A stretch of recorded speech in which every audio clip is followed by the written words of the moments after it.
जय हिंद दोस्तों, स्वागत है आपका भारतीय सर क्लासेस में। आज हम पढ़ने वाले हैं BA fifth semester history, world history, जो कि आधुनिक विश्व का इतिहास। उसमें एक बेहद इम्पोर्टेंट टॉपिक है जो सामंतवाद का पतन, जो बार बार एग्जाम में लगभग पूछा जाता है। सामंतवाद के उत्थान का मूल कारण अराजकता और असुरक्षितता की स्थिति थी और सामंतवाद ने सुरक्षा व्यवस्था और शांति स्थापित की थी। लेकिन कालांतर में कुछ ऐसे कारण हुए जो इस अराजकता उत्पन्न कर दी तथा जनता के उत्पीड़न के कष्टों का कारण बनी। इस कारण जिन कारणों ने सामंतवाद प्रणाली को जन्म दिया था, उन्हीं कारणों ने उनका पतन कर दिया। राजशक्ति में वृद्धि इसका पहला कारण हुआ। इंक्रीजेस इन रॉयल पावर, सामंतों के युद्धों तथा अत्याचारों के होते हुए भी कृषि उद्योग और व्यापार में उन्नति हो रही थी और वैज्ञानिक उपायों के द्वारा उत्पादन में वृद्धि हो रही थी। इससे राज्यों में एक नवीन समृद्धशाली वर्ग का निर्माण हो रहा था। इस समृद्धशाली वर्ग ने राजाओं की सहायता की और राजाओं को भी करों तथा सहायता के रूप में धन प्राप्त किया, जिससे राजाओं ने क्या किया, अपनी एक अनिलक सेना बना ली। आगे बढ़ते हैं। राजा की शक्ति में वृद्धि का कारण वस्तुतः व्यापारिक वर्ग था, जो सामंतों के युद्धों से उत्पन्न अशांति को समाप्त करना चाहता था। इस वर्ग के उद्योग में से राजा ने न केवल सेना का निर्माण किया, बल्कि प्रशासन अपने हाथों में भी ले लिया। इस प्रकार केंद्रीकृत सत्ता की स्थापना हुई। बारूद का आविष्कार, ये दूसरा कारण है। बारूद के आविष्कार से राज्यों की शक्ति में वृद्धि हुई, क्योंकि सामंतों की शक्ति का आधार उनके दुर्ग थे और उनकी सेना घुड़सवार सेना की सेना होती थी। क्योंकि उनकी जो सेना थी घुड़सवारी की सेना होती थी और वो क्या करते थे, जो भाला तलवारों से युद्ध करते थे। लेकिन जैसे ही क्या हुआ, बारूद से बने औजार बनना स्टार्ट हो गए तो तोप तथा बंदूकों का भी आविष्कार हो गया, जिससे क्या हुआ, इन्होंने सामंतवाद को पराजित कर दिया और अनेक सामंतवादी मारे गए और इनकी शक्ति दुर्बल होती गई। धर्म युद्धों का प्रभाव, the impact of the guidance, ईसाइयों के पवित्र तीर्थ स्थान जेरूसलम पर मुसलमानों और तुर्कों ने अधिकार कर लिया था। ईसाई इससे मुक्त करना चाहते थे।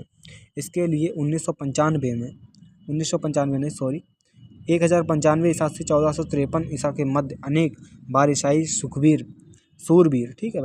सूरबीर युद्ध करने जेरूसलम आए।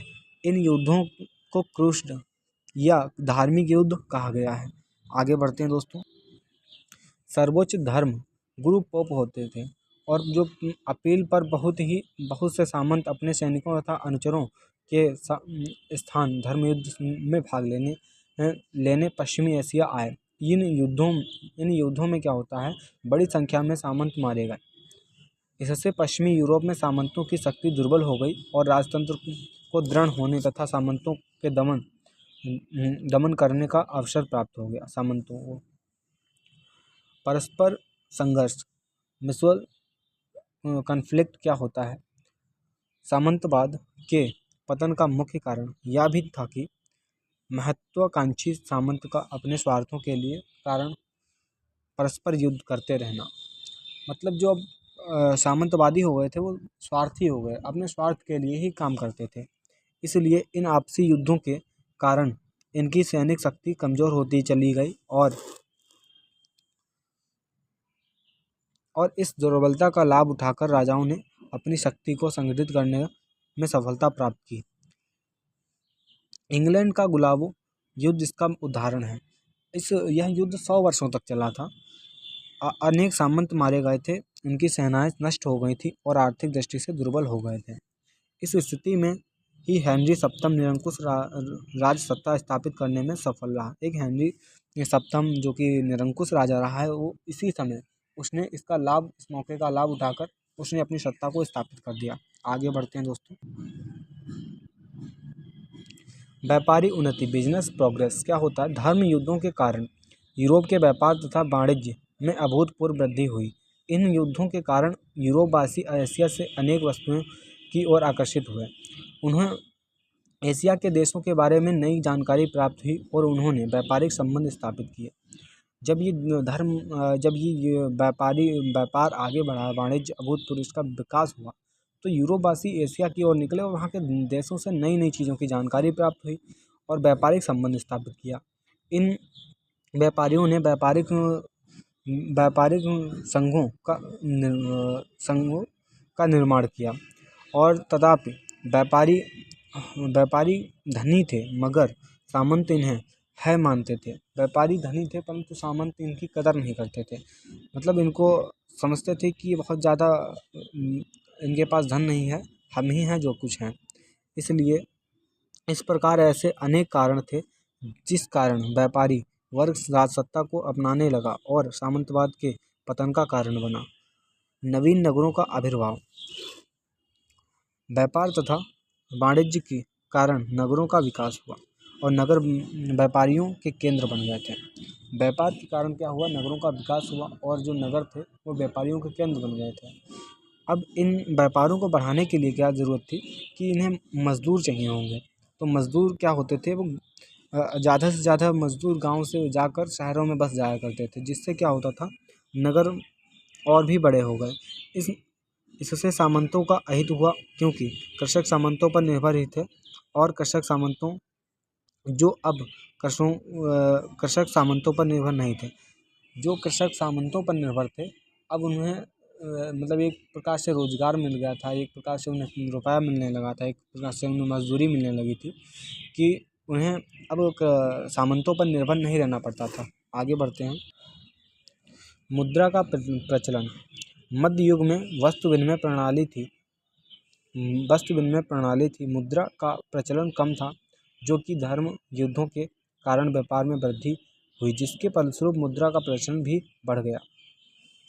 प्राचीन युग में वस्तु के बदले वस्तु मिलती थी और मुद्रा का प्रचलन कम हुआ, लेकिन व्यापार इतना जब बढ़ा तो उसके साथ ही मुद्रा का प्रचलन अधिक बढ़ गया, जिसका परिणाम यह हुआ कि सामंत जो अभी तक दासों को उनके काम के लिए बदले में वस्तु देते थे, अब वे धन की मांग करने लगे थे, जिससे व्यापार में वृद्धि हुई। कृषकों का विद्रोह। Revolt of the peasant. सामंतवादी व्यवस्था कृषकों के उत्पीड़न पर आधारित थी। कृषकों पर शोषण तथा उन पर अमानवीय अत्याचार करना इस प्रणाली की विशेषता थी। परिणाम स्वरूप कृषकों ने इसका विद्रोह करना प्रारंभ किया। 1381 में इंग्लैंड में व्यापक कृषक विद्रोह हुआ। मतलब किसानों ने इसे व्यापक रूप से विद्रोह किया, जिसका सरकार ने निर्दयता के साथ में क्या किया, इसका दमन किया और साथ ही कृषकों ने अपनी ज़मीनों पर 3 फसलें लगाना प्रारंभ किया, जिससे कि उत्पादन में वृद्धि हुई और इस प्रकार क्या हुआ, वो सामंत पर निर्भर थे, वो उनका निर्भरता उनकी सामंतों पर कम हो गई। आगे बढ़ते हैं। राष्ट्रीय भावना का उदय।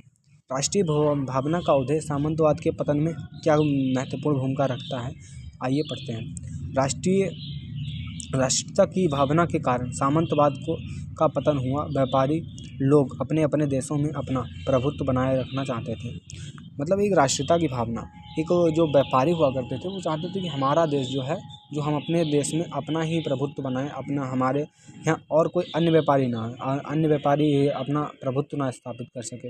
वे नहीं चाहते थे कि अन्य देश के दूसरे देश के व्यापारी बसें और इससे व्यापार में ये संघर्ष उत्पन्न हो गया और व्यापारी लाभ के लिए राष्ट्रों में के मध्य युद्ध हुए। और क्या होता है, जब एक व्यापारी दूसरे